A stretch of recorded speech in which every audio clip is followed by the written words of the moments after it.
कोसी सीमांचल मिथिलांचल के आंगन से, आपके खून से, आपके रिश्ते से, आपके मजबूरी से ताली नहीं कर। मेरा पूरा रिश्ता ना दिल्ली से ना पटना से, और मैं कभी दिल्ली और पटना को कुछ समझा ही नहीं। जब भी हम एमएलए बने, एमपी बने, दिल्ली और पटना को मैं थोड़ा सा 90 में याद दिलाना चाहूंगा। बहुत सारे लोग जाति की राजनीति करते हैं, लगभग 2 लोग, लगभग नेता, उनको एक जाति की राजनीति से फुर्सत नहीं, किसी को दूसरे जाति की राजनीति से फुर्सत नहीं। कोई कहता है कि मैं इस जाति का नेता हूँ, कोई कहता है कि मैं किसी मजहब का नेता हूँ, मैं किसी धर्म का नेता हूँ, मैं किसी हिंदू का नेता हूँ, मैं मुसलमान का नेता हूँ, मैं राजपूत का नेता हूँ, मैं ब्राह्मण का नेता हूँ, मैं यादव का नेता हूँ। छोड़ दीजिए, कर देगा भैया, प्लीज आप लोग छोड़ दीजिए। मुखिया जी प्रणाम। सुरेंद्र बाबू बैठे, सही कह रहे हैं सुरेंद्र, सही कह रहे हैं भैया। रुक तो जाइए, सुन तो रहे हैं। इस बार आवाज नहीं। हाँ, मेरा कहना बिल्कुल क्लियर है।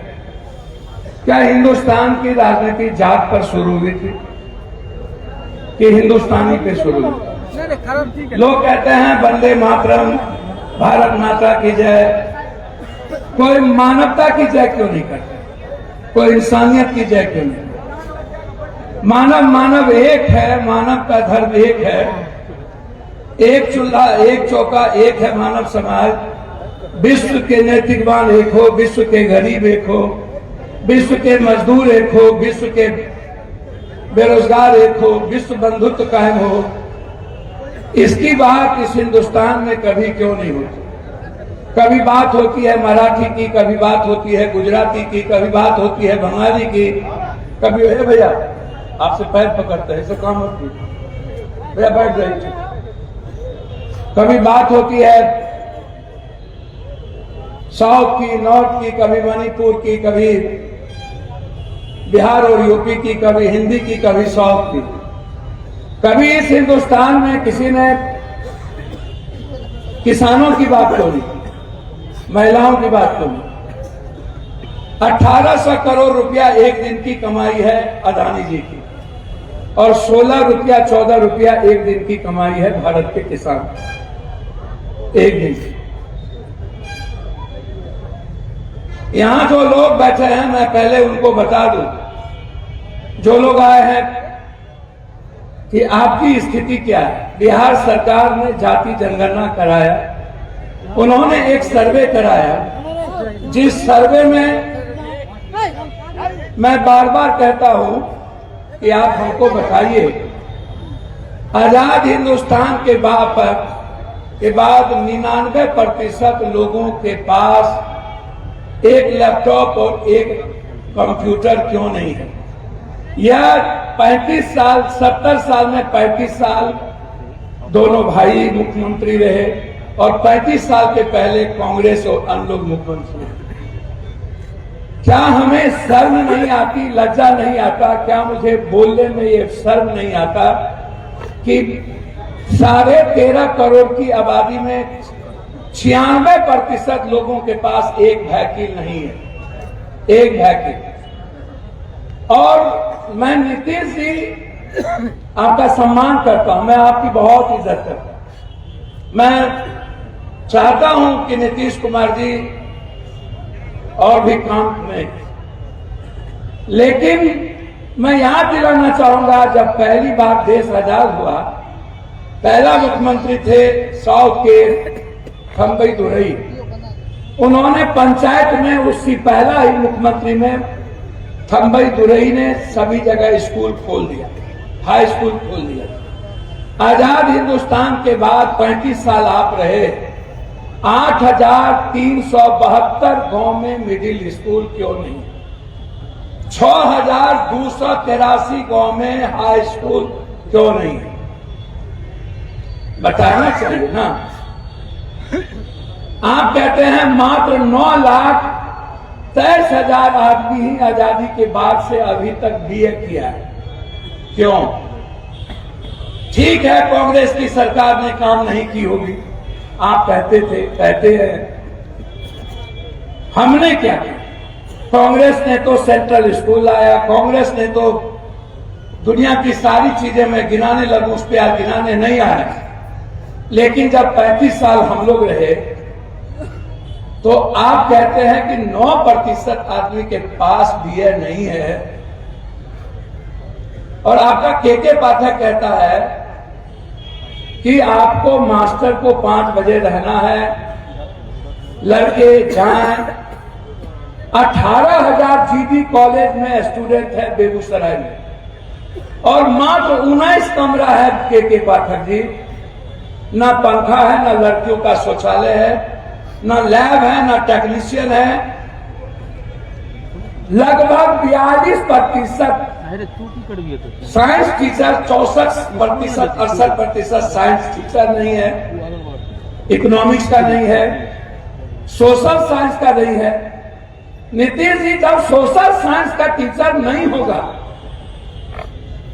आप यूपीएससी बीपीएससी जो कराना चाहते हैं, जो बच्चे किसी तरह गरीब आदमी पास करता है, कभी कहीं कभी कहीं, आप बताइएगा ना।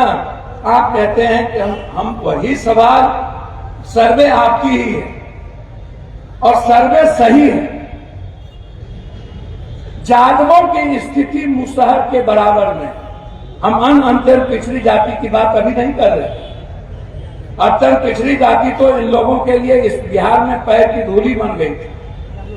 दलित का तो कोई सम्मान है ही नहीं। दलित को बता दिया गया है कि आप 5 किलो अनाज के लिए पैदा हुए हैं। मुसलमानों के लिए बता गया है कि आप चुपचाप रहिए, वोट देते रहिए, इधर उधर करिएगा तो आपको सब हिंदू मिलके काटेंगे, काटी में काटेंगे। आप ना तो, जब मैं जाता हूं शेरशाहबादी मुसलमानों के बीच तो दलित से नीचे, जब मैं जाता हूं कुलैया मुसलमानों के बीच थोड़ा उससे ऊपर, जब मैं जाता हूं सुरजापुरी मुसलमानों के बीच तो सबसे नीचे, जब मैं जाता हूं चोला अंसारी मुसलमानों के बीच कुछ भी नहीं, जब मैं जाता हूं शेख सैयद पठान के बीच तो उससे थोड़ा ऊपर, जब मैं जाता हूं मुसहर के बीच तो जादव के बराबरी। 78% जादव इस बिहार में, जिसके पास 1 बीघा से नीचे जमीन, 1 बीघा से नीचे।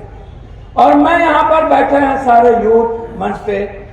अब तो भारत का क्षेत्रफल जितना है, जमीन तो उतना ही है। जमीन कोई नेपाल और पाकिस्तान से तो आप लाइएगा। तो जो जनसंख्या आज बढ़ी है, जहां पर जमीन आपको 1 बीघा से नीचे है, चाहे वो मुसहर को, जसमी को, मैं जानना चाहूंगा अपने नेताओं से कि अब आप जमीन कहां से देंगे मुसहर को, पासी को, डोम को, पासवान को, राम को, भंगी को, अत्यंत पिछड़ी जाति को, शर्मा को, जोरहा को, गंगोत्री को, बीन को, मलाह को, केवट को, गोरी को, निषाद को, गंगोत्री को, ततमा को, शाह को, चौधरी को, जसवाल को, कहां से देंगे? कहां से? मुखिया जी बैठिए, आइए, लाल साहब ऊपर आ जाइए, तो बैठ गए। कहां से देंगे? आप क्यों नहीं पूछते? जब ये लोग कहते हैं कि हम जमीन देंगे, इनसे पूछिए कौन सी जमीन दीजिएगा। जब जादव के पास जमीन नहीं, कोरी के पास जमीन नहीं, कुर्मी के पास जमीन कुछ होगा आपके तरफ, आप कौन सी जमीन दीजिएगा? कहां से जमीन लाइएगा? एक दलित के घर में 5 बच्चे 4 बच्चे जन्म लेते हैं। जब मैं किसी बलात्कार और मर्डर की घटना में जाता हूं और रात में जाता हूं तो एक घर में 5-6 बच्चे सोए मिले होते हैं, थाली में भात नहीं होती है, भात का सना हुआ नमक खा के छोड़ दिया गया होता है। गरीबी का पता दिल्ली और पटना वाले को कहां से चलेगा? गरीब गरीब ही जीते कैसे? ताली मत बजे। हम जानना चाहेंगे, जो लोग पप्पू यादव को गाली देते हैं, मेरा क्या, हम कुछ नहीं भी हैं। हिंदुस्तान के पीएम को रेमडेसिविर नहीं मिला, हिंदुस्तान के सीएम और पीएम को नहीं मिला ऑक्सीजन, फिर पप्पू यादव को कहां से मिल गया? 7 करोड़ का रेमडेसिविर पप्पू यादव कहां से बचा? हिंदुस्तान के एमएलए एमपी जो आप जिसको जिताते हैं, जब कोटा में बच्चा पढ़ते हैं, जब साउथ में बिहारी मारा जाता है, मणिपुर में, गुजरात में, और जब इस कोरोना में एक लोग बाहर थे, तो क्या एमएलए एमपी की ये जिम्मेदारी नहीं थी कि अपने अपने विधानसभा लोकसभा का बस भेज के, पैसा भेज के अपने गरीब आदमी जो पेशाब, जो बाथरूम का पानी पी रहा है, 4 दिनों तक खाना नहीं खा रहा है, रूम में बंद किया हुआ फैक्ट्री का मालिक, क्या मैं आपसे पूछता हूं, क्या ये जिम्मेदारी एमएलए एमपी जब चुनाव में 10 करोड़, 7 करोड़, 4 करोड़, 5 करोड़, नगर पालिका में जब 40 करोड़ रुपया ये लोग खर्च करते हैं, तो क्या इन लोग की जिम्मेदारी नहीं थी? ये पप्पू यादव की जिम्मेदारी थी कि अपने पैसे का ट्रेन बुक करके 3-3 ट्रेन कोटा भेजे, हर देश के मजदूर के अकाउंट में 2-2 हजार रुपया पप्पू यादव ने दिया। ये जिम्मेदारी मोदी जी की थी, ये जिम्मेदारी सरकार की थी, ये जिम्मेदारी पप्पू यादव की नहीं थी। बिहार छोड़ दीजिए, बंगाल और यूपी का कोई ऐसा मजदूर जो कह दे कि हमने अकाउंट नंबर पप्पू यादव को भेजा, उसमें 2000 रुपया नहीं आया, कभी कल्पना नहीं करिएगा आप।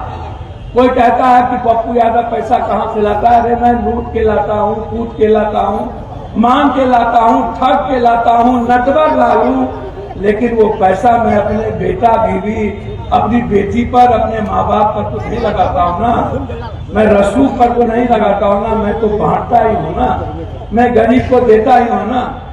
तुम लोग तो लूट के लाए, सब लोग, अदानी अंबानी सभी लोग। आपने क्या किया? आप पूरे बिहार में बीजेपी की ऑफिस खोल दी, पूरे देश में 4-4 करोड़ का एक घर बनाया।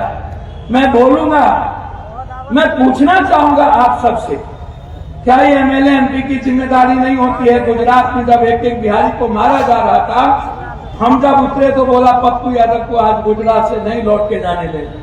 हम पर ईंट फेंका गया, हमको कहा गया कि जहां बलात्कार हुए थे, जहां गुजरात को बिहारी को पीट के मार दिया गया और ट्रेन में पीटा जा रहा था, हम जब गुजरात उतरे तो बोला पप्पू यादव लौट के चल जाएंगे।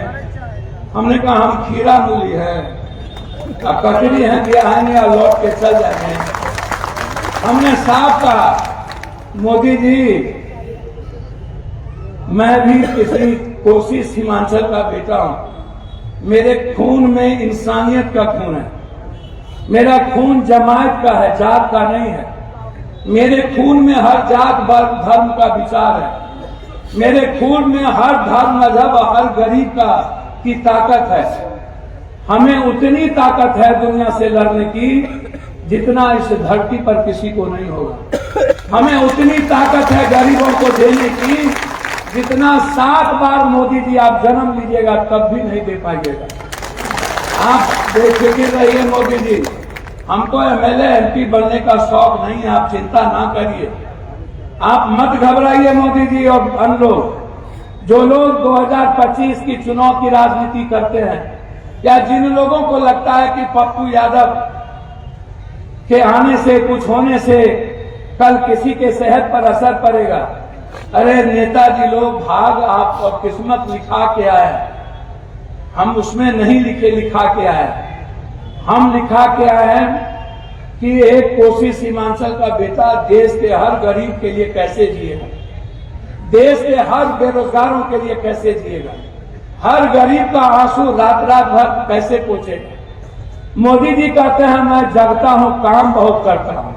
अरे मोदी जी 40,000 के प्लेन में चल के आप काम करते हैं और 40 साल से पप्पू यादव किलोमीटर जोड़ लीजिए, और हम यदि 1 लाख डेली जोड़िएगा 90 से, तो मोदी जी जितना बीजेपी पर आप खर्च किए होंगे उससे ज्यादा हम बांट दिए होंगे।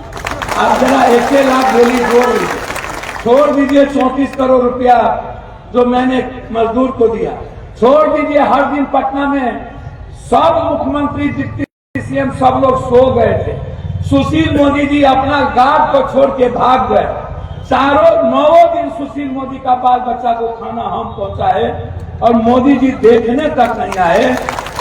खाना सुशील मोदी को हम पहुंचाए, हर दिन 1 करोड़ रुपया का खाना, सुबह से शाम ब्रेड दूध। पटना में बाढ़ आया, बिहार के हर बच्चों को ट्रेन पकड़ाना, रेस्क्यू करना, रात में लाना। क्या ये जिम्मेदारी सुपौल के एमएलए एमपी की नहीं थी? क्या सुपौल के बच्चे नहीं फंसे थे? क्या सुपौल के बच्चे गुजरात में नहीं थे? क्या सुपौल के बच्चे कोटा में नहीं थे? क्या सुपौल के बच्चे मणिपुर में नहीं थे? कब तक पलायन पलायन पलायन पलायन पलायन पलायन?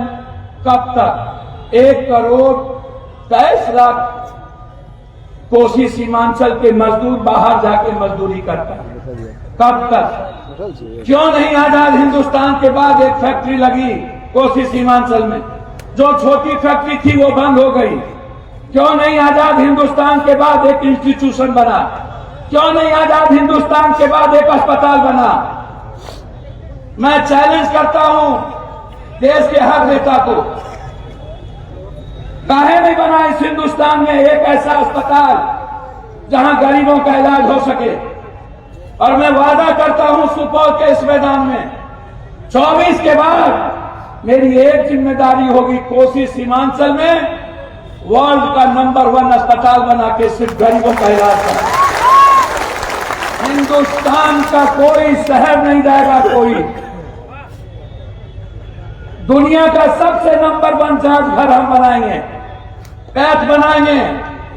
एक भी पैथोलॉजी में सुपौल, सहरसा, मधेपुरा, पूर्णिया, कटिहार, अररिया, एक भी जिला शहर का कोई आदमी अमीर हो या गरीब, मैं आपको वचन देता हूं 24 और 25 के बीच में एक ऐसा लैब खुलेगा जहां सबकी जांच होगी, फ्री होगा, अल्ट्रासाउंड फ्री होगा, एमआरआई फ्री होगा, सीटी स्कैन फ्री होगा, जांच फ्री होगा। 1 रुपया नहीं लगे, नारा नहीं दीजिए भैया, 1 रुपया नहीं लगे। काम करिए ना, आप लोगों को तो मौका मिला, हम तो कुछ नहीं है। हमको तो कोसी वाला पैर की धूली समझ लिया, हमको तो सुपौल वाला न हम इस जात के न उस जात के डगरा का बैगन बन गए। रुकिए, कहीं के नहीं है, ये तो अच्छे वर्कर की जिम्मेदारी दायित्व थी। मैं धन्यवाद दूंगा छोटे छोटे वर्कर ने, पूर्व मुखिया ने, जिन लोगों ने। आज इसमें किसी दलाल की भूमिका नहीं है, इस लोगों में इसमें कोई माफिया नहीं है, इसमें किसी जात को गाली देने वाला एक वर्कर नहीं है, इसमें किसी हिंदू मुसलमान को गाली देने वाला एक वर्कर नहीं है, इसमें किसी भूमिहार और ब्राह्मण को, राजपूत को गरियाने वाला एक आदमी नहीं है। इसमें वो लोग हैं जो पप्पू यादव के आचरण और चरित्र से दूसरे जात को अपने से ज्यादा प्यार करते हैं, दूसरे धर्म को अपने से ज्यादा मोहब्बत करते हैं, दूसरे जाति को भगवान समझता है, दूसरे जाति को गरीब समझता है। मेरे साथ वही लोग रह पाएंगे जो दूसरों का इज्जत करें, जो दूसरों को भगवान समझेंगे, जो गरीब का पैर छुएंगे, जो इंसानियत पर जिएंगे। मेरे साथ माफिया इसीलिए नहीं आता। क्या कारण है? क्या कारण है कि ये दलाल माफिया पप्पू यादव का विरोध करता है? मैं जानना चाहता हूं मैंने क्या गुनाह किया। बिहार के सारे अपराधी को चैलेंज करता हूं इसीलिए, बिहार के सारे माफिया नेताओं के नेक्सस के खिलाफ हूं इसीलिए।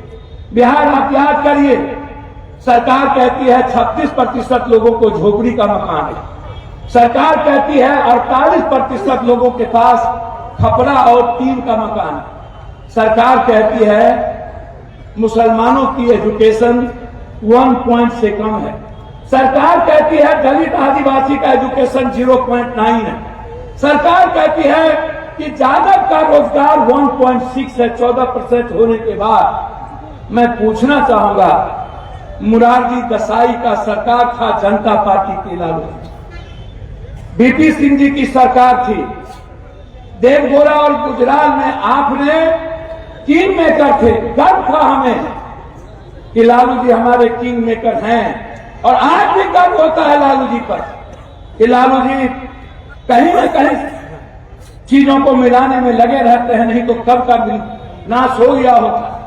कुछ चीजें आज भी बची हुई, लेकिन हमारा सवाल है कि 1.6% ही, मेरा सवाल है कि रोजगार क्यों, और वो भी रोजगार जातकों में सबसे निचले पदान पे क्यों, सेकेंड और थर्ड में क्यों?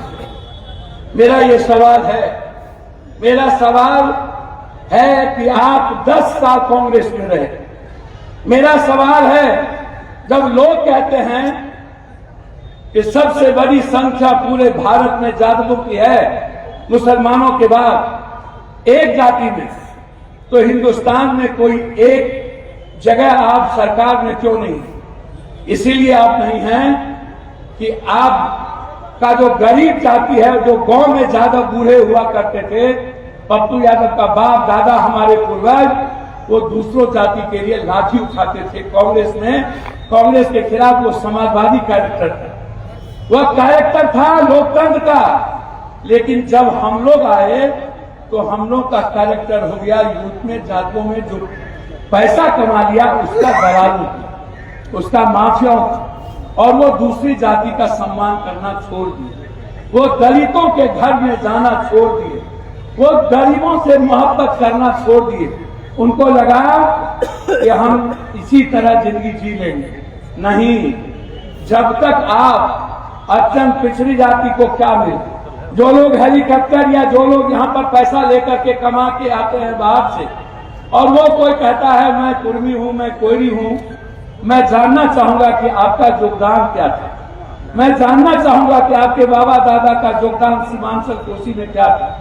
मैं जानना चाहूंगा कि आप इतना पैसा कमाए और आप जहां थे वहां पर आपने कोसी के सुपौल के किसी एक लड़के को नौकरी लगाया जब आप पदाधिकारी थे।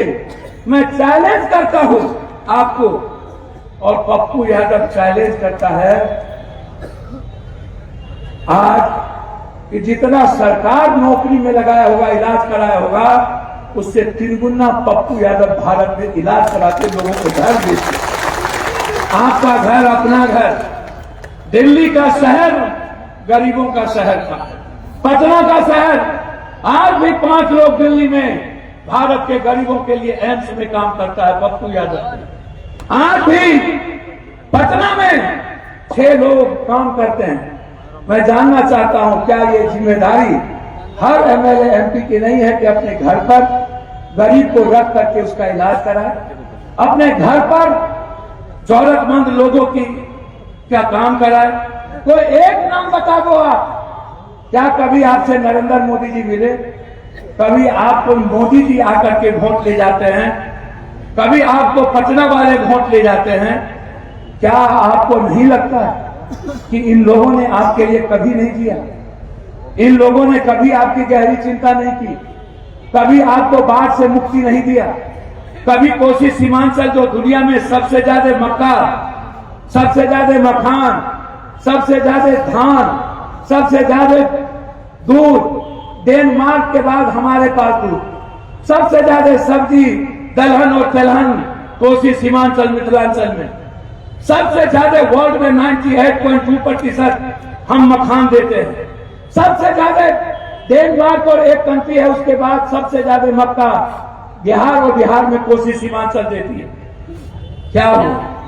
मधेपुर की फैक्ट्री क्यों बंद हो गई, जहां से हम दुनिया में सबसे बड़ा उत्पादन करते? एक गुजरात की फैक्ट्री से गुजरात बन गई, मधेपुर की फैक्ट्री से बिहार नहीं बन पाया। याद करिए, मैं आप लोगों से कहना चाहूंगा, नौजवान, आज आप सिर्फ मेरी बात सुनिए। आज कोई दूसरी बात हम करने आपसे नहीं आए। यही बुद्ध, इसी बिहार में पैदा लेने वाला बुद्ध, जब वो जापान गया तो जापान नंबर 1 का हो गया, जब वो थाईलैंड गया तो थाईलैंड नंबर 1 का हो गया, जब वो चाइना गया तो चाइना इकोनॉमी में नंबर 1 हो गया। क्या कारण है? बिहार का एक संत जब बाहर जाता है तो दुनिया का नंबर 1 इकोनॉमी हो जाती है, वर्ल्ड लेवल का देश हो जाता है, और एक संत यहां पर आपने उसको सम्मान नहीं दिया।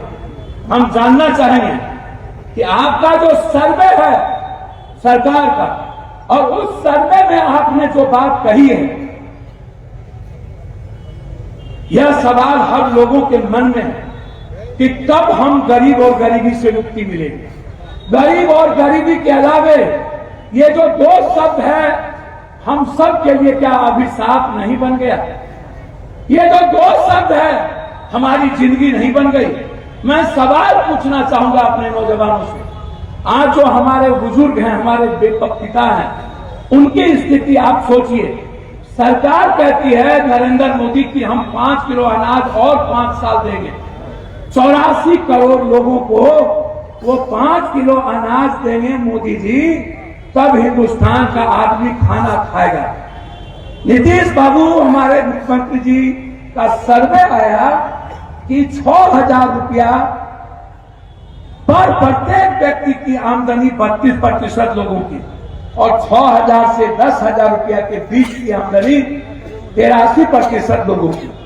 क्या हम जानना चाहते हैं नौजवानों से जो कोरेक्स में, ड्रग्स में, स्मैक में, जादव में, राजपूत में, ब्राह्मण में, भुनिहार में, नुनिया में, मला में, बींद में, केवट में, केवरत में, धानुक में, नुनिया में, चंद्रवंशी में बटे हुए हैं, चोल्हा में, चौधरी में बटे हुए हैं।